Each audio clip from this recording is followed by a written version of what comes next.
What's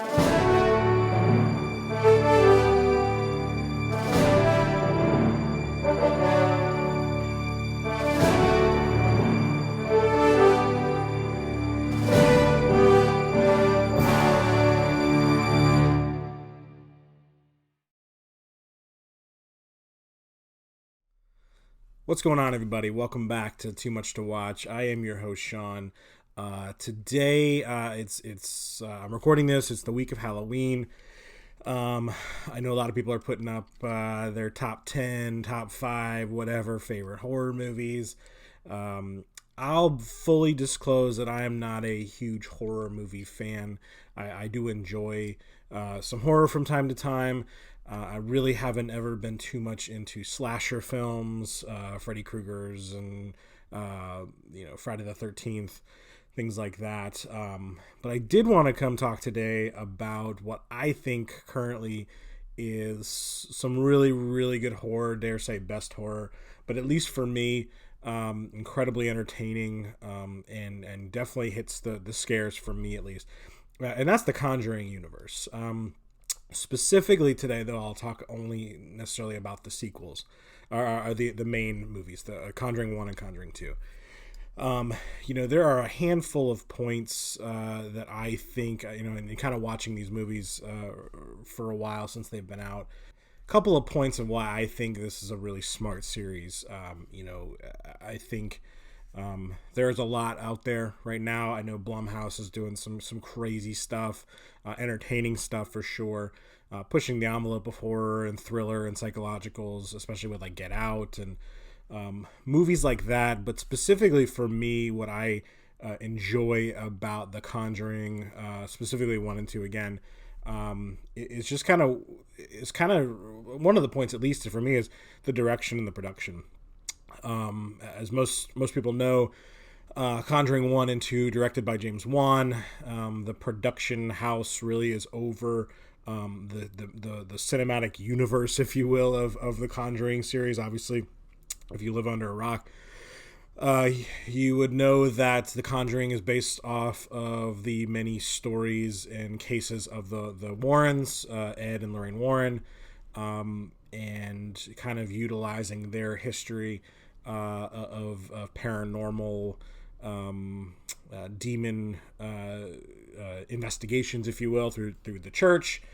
But specifically the production of what they do, how they're keeping a feel to these movies. Specifically, Conjuring 1 really kind of blew the doors off, at least for me, as far as like what horror can do, how it can make you feel. They really went for good direction, good acting, good writing, and really kind of keeping the scares as a true like haunted house movie, and how you would feel if your house was haunted or demon possession was happening around you. They can do James Wan, for me, one of the best directors going on at the moment. I know he's done Aquaman for Warner Brothers, and he's done some other things. He has branched out some from horror, which kind of just proves the point of how much of a good director he is.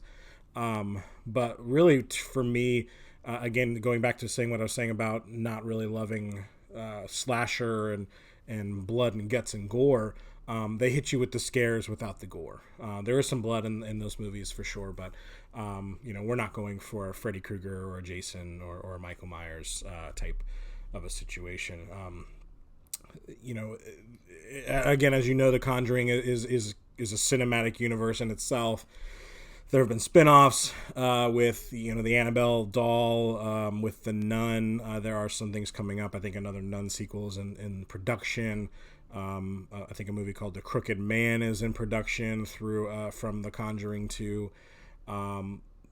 Some of those are hits, some of those are misses for me. I think the second Annabelle Creation is very good. The first one's not so great. The Nun was kind of okay, but the feel is there. They're keeping a connected universe. Sometimes for a little bit of a cheap like nod. Sometimes really interesting ways they're doing it. The Annabelle doll is a real doll, whether you believe in possession or not. Kind of taking that a certain way and going not just continuing it to make it haunt people, but I think going a creation way of where the doll was made and all that was a very interesting take. Very well done movie. But specifically the universe, keeping it within a production house and keeping it within Warner Brothers, really has kind of molded something, whether you like them or not, something kind of special that you don't really see. I know you see, 45 Friday the 13th and kind of what that means for you, but different directors and different production houses and stuff like that can kind of make it feel like maybe less connected. So that for me, number one, is kind of why I really enjoy The Conjuring. Another reason for me, what a smart choice in nabbing the life story or the investigations of the Warrens, keeping it somewhat actual events, if you will. Again, believe or not believe, actual events based on true stories, whatever you want, however you debate what's real and what isn't. Those two, from my understanding, have done thousands of investigations through houses and people and stuff like that. So there is a basis of something has happened to someone, and these two people have investigated it. For me, makes it more grounded to something that actually happened versus like a Freddy or something like that. Again, I keep going back to those movies, but such horror classics. But to know that somebody, regardless of how you believe, if it was true or not, somebody went through this, whether it's the victim or the Warrens, these events took place to someone. So to kind of put them on the screen and show you, it adds, for me at least, a little more realism to, a fantastical. And obviously, movies take liberties with books and with stories and things like that. So obviously not everything is real.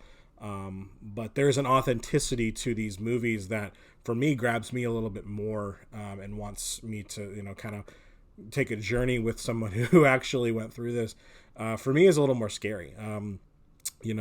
Having a child myself and watching, The Conjuring 1 and 2, and having, kids, have things happen to them and living in a house like that, really kind of resonates. And knowing that family truly believes what happened in that movie or what happened to them was real is very scary. I mean, that's a very scary thing to me. So to watch that it makes it a little bit more grounded, a little bit more real than just, say, a made-up character. Really, kind of going off that part, another reason for me why I think it's the best is it's taken very seriously. I know sometimes there are horror movies that are taken seriously, and tackle some things. Obviously, Get Out tackles racism and things like that. But this, in the context, again, going back to what I said previously about actual events, this is taken seriously and grounded in a way that it's not just some fantastical, like, blood, guts, horror bath. This is like, hauntings and demon possessions and the trials and the trauma that go along with that. And again, adds a realism factor to something versus a kind of a generic horror movie that's in it for the jump scare and the horror. And there are plenty of jump scares in these movies for sure. But again, going back, this really happened to someone, and whether you believe it or not, they feel like it's real. So, and I feel like the direction and the production really kind of takes hold of that, and I think they really believe it with them and show it on screen. I know I'm kind of taking this maybe a little bit too seriously, but I just kind of noticed that there is some care, and if you watch some of the behind the scenes stuff, they do take care in crafting a story for the Warrens and crafting a story for the families that went through this. It definitely hits some scares, specifically like in Conjuring 1, like for a large chunk of the time, the mother and the family, played by Lily Taylor, really goes, like, for a large chunk of the time, she's the only one dealing with it. She's the only one seeing it. Sometimes they think she's crazy, and obviously how that movie ends with her essentially being possessed. Not essentially being possessed, the trauma not only of dealing with it, but then, not being believed, and there's a sense of realism and a sense of seriousness of that makes it all that much more scary. So everyone out there is chasing some type of a cinematic universe, so, chasing that Marvel money and chasing that Marvel experience of um, of different ways. Obviously, we've seen DC trying to do their cinematic universes. I know there's talk of like Transformers and things like that, but a horror universe, aside from say just normal sequels, but spin-offs and things like that, whether they're good or bad, and however you think of them, is pretty clever, and kind of wrapping them around the Warrens, which has a lot of documentation to what they did, is pretty smart, and pretty good. And again, made for I think the first movie was made for 20 million, and I think made doubled that in the first weekend. So people are wanting horror, and you can get that cheap horror in a lot of places. But the production value and the seriousness and the level of authenticity really hit home why I kind of believe that The Conjuring is some of the best horror out there right now. And I'm not alone in that. I'm not breaking ground here. But I do feel like kind of where they're going with a lot of this stuff is pretty smart. Again, take what you will with the spinoffs. I really didn't touch too much on the spinoffs specifically, though. The first two, or the original two in the series, and I know there's a third one coming. Obviously, with the pandemic, things have been pushed. I believe that one is The Devil Made Me Do It, talking about the trial of someone who claims to have been demon possessed. So I think they're going in some smart ways in some different directions, and I really love it. Again, I'm not a massive horror fan. I don't claim to be, but I do like what they're doing here and what they're trying to achieve. I'm very excited for more. I know they passed the direction off to the third one. It's no longer going to be James Wan again, but the production value and the production of it is still within that realm. So very exciting to see how they go about it. So let me know what you think. I just want to do a quick little video essay, not really reviewing, not really ranking anything, but just kind of more discussing what I feel about The Conjuring, specifically the two. So let me know what you think. Let me know in the comments. I appreciate you stopping by. Please like, subscribe.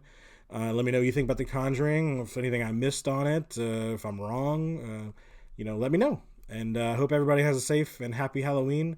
Again, thanks for stopping by. Peace.